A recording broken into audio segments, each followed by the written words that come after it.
thank you for the people who cheered. You had a cup of coffee. Awesome. Folks, take your time, get situated. We want to make sure you're hydrated and happy and healthy. Excellent. We've got some thumbs up.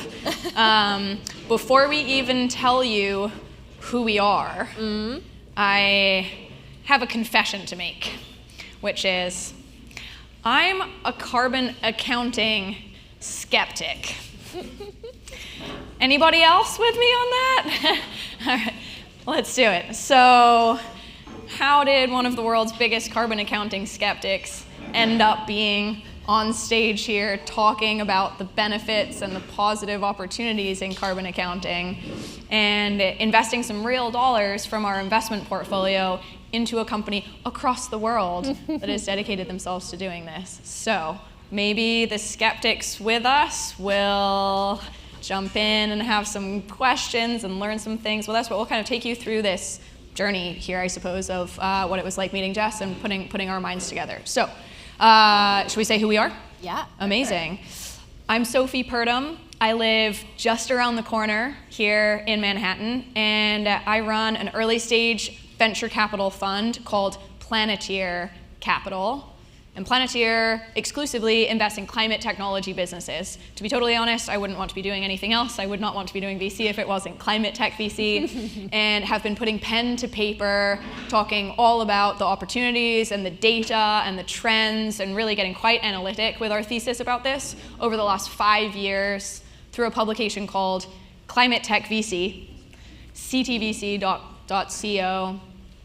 There are around 75,000 folks that subscribe to that and have been following along with us, and we're very grateful for folks coming along on the journey. If you are a data and climate nerd like ourselves, feel free to go check that resource out.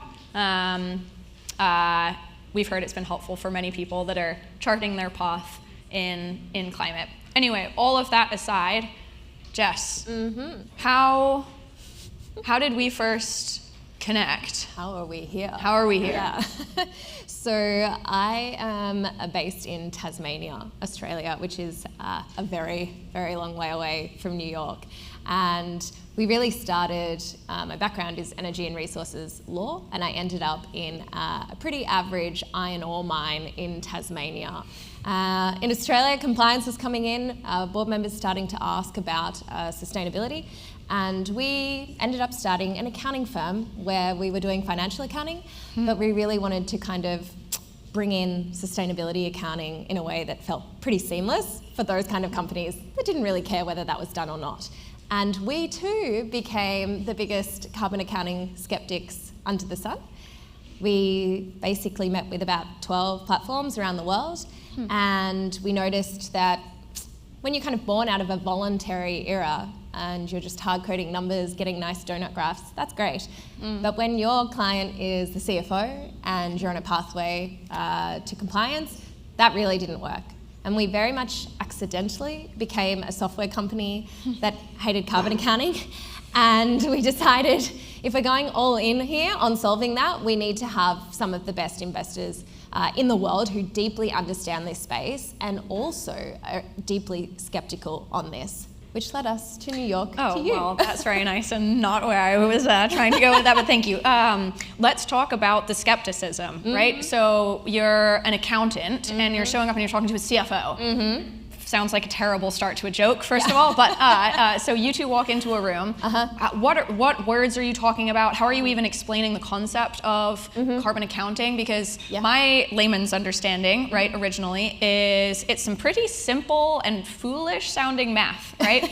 It's this idea of you take a dollar amount of a volume of a good or product sold, and then you multiply it by this hypothetical magical number, the carbon intensity indicator, X times Y equals apparently average emissions. An average emissions. That seems off, right? I have to imagine that these CFOs are clever folks, and she might be on the other side of the table saying, well, my dollar unit of ore, right, was produced differently this year than, you know, whatever the 100%. People across the road. That's not an equivalent. Dollar unit doesn't make sense to be doing that math by. Absolutely. Is that the right? Is that the good place to start with our concern about this math? It felt crazy to us. I remember the first time we were really exposed to this. So we were sort of the outsourced CFOs, I guess. We were doing a lot of the financial modelling for the team. I'm basically a team of management accountants, really understood the inputs going into this business. And I remember the board they sold internationally. The board was being asked more and more about ESG, kind of constantly getting these questionnaires on emissions data. So I said we should probably sort this out. And I remember they went to a consultant, Interstate, just does carbon accounting. And the first request and our first exposure to this was this huge list of questions saying, can I please have the transaction data? Give me the invoices. How does this business work? So we passed on all this information expecting something magical must happen that we don't understand, that we are paying a small fortune for to get this footprint back. And as we looked into that, we discovered exactly what you did. We're like, oh, this can't be the case. Surely we don't just take the entire general ledger of the however many hundreds of millions this company has spent, from tyres to fuel to chemical inputs, and multiply it by this number. We're like, okay, well that number must be special. Right. It must be really special. And only very special people must be able to access that number. And so we ended up looking at all of the other ESG or sustainability reports around the world. We looked at Walmart's, we looked at Amazon, we looked at all of them because we knew that our mine certainly wasn't going to be doing anything world leading. So we were looking for what is world leading. And when you go to the back of those reports, even if they have been measuring scope 1, 2 and 3 emissions, 90% plus is usually in that scope 3 bucket, where the magic number really matters. And you turn to the back to the little writing, which accountants always go to, and you see that, oh, this came from the US EPA. That's what we use. That's what Walmart uses. It's a database of averages that's been pulled together. And it's not coming from this high horse of, how ridiculous. We understand the concept of one must start somewhere, of course. But to us, it seemed so crazy to use that as the input and not really see how this was going to change. Even one of the craziest examples we had was, a significant portion of emissions was coming from the chemical inputs for the mine. Huge contract, tens of millions. We negotiated a contract the next quarter that reduced that price by nearly 50%. So now the emissions are 50% less for the chemicals that we're buying because that is the methodology. Interesting. How do you make a decision? We wanted to know of company A, B, C, D and E, which one has invested in decarbonisation? Which one has reduced emissions in their operation?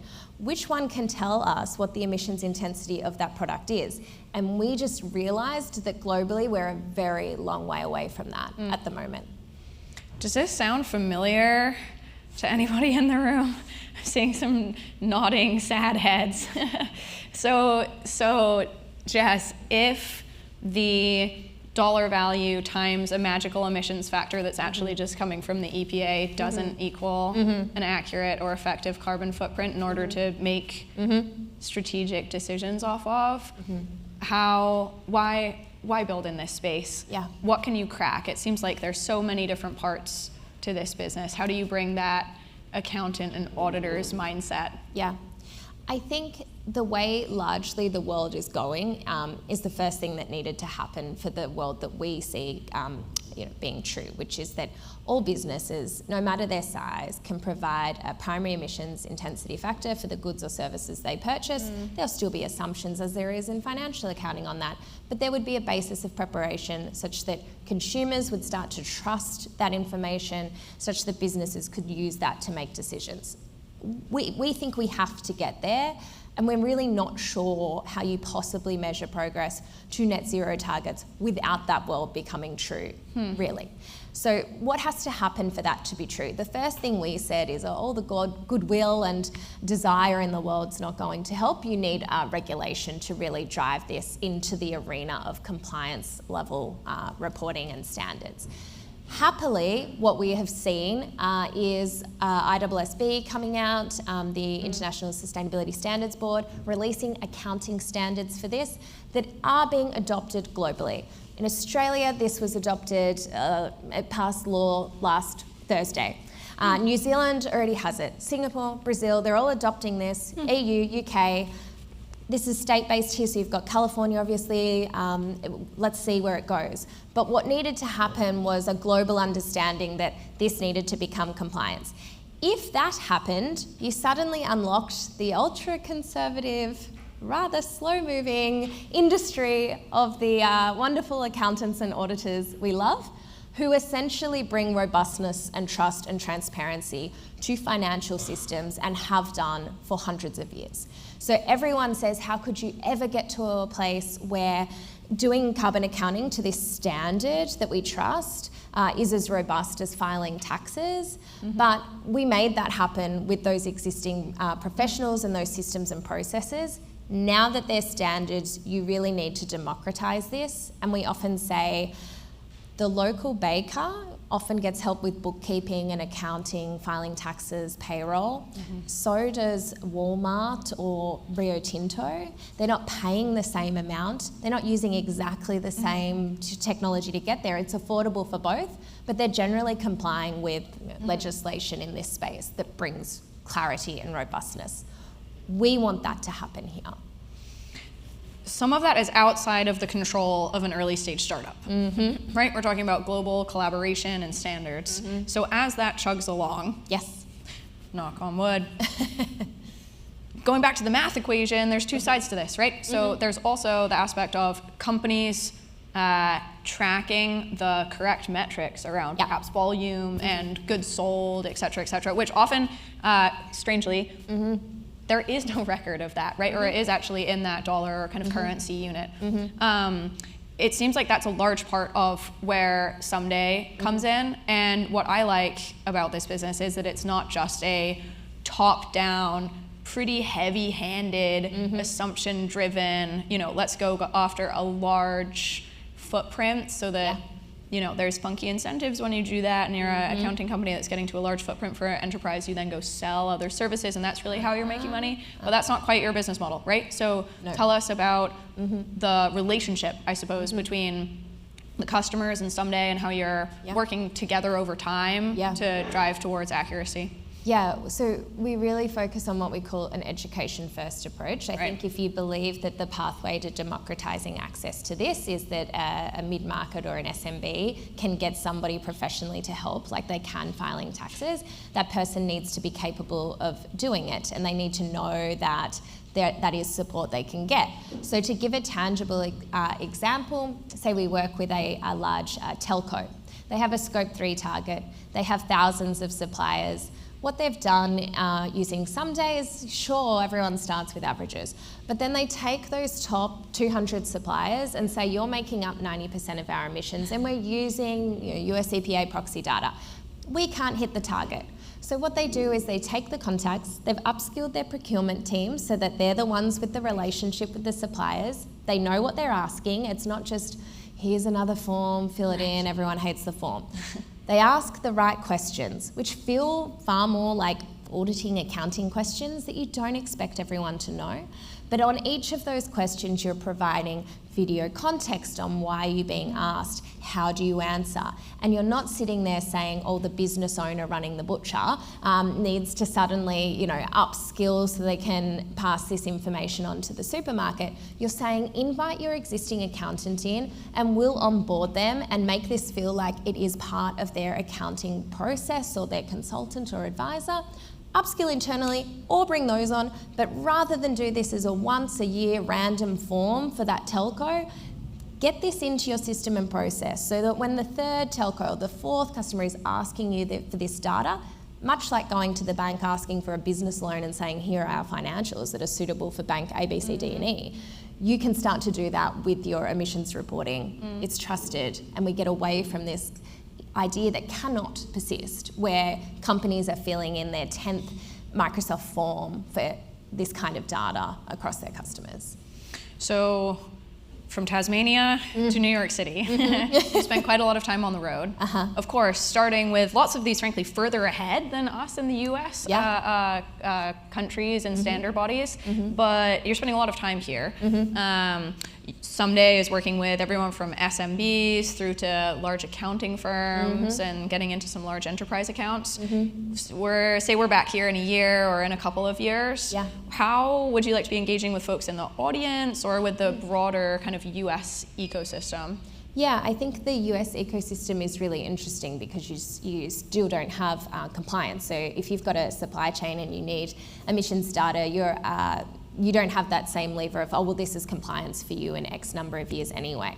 So really, you're taking more of that deeper engaging approach to say, can you please come along on this journey, because this is what we're doing and we're trying to make that accessible and educational to you. So I think for us, particularly in the US, and we spend a lot of time here, is we want the organisations that know carbon accounting is kind of BS, but no, there's no way to track progress to that net zero target unless they're actually engaging suppliers, to start to have confidence that asking is not saying, I need you, mid-market SMB company, to spend $100,000.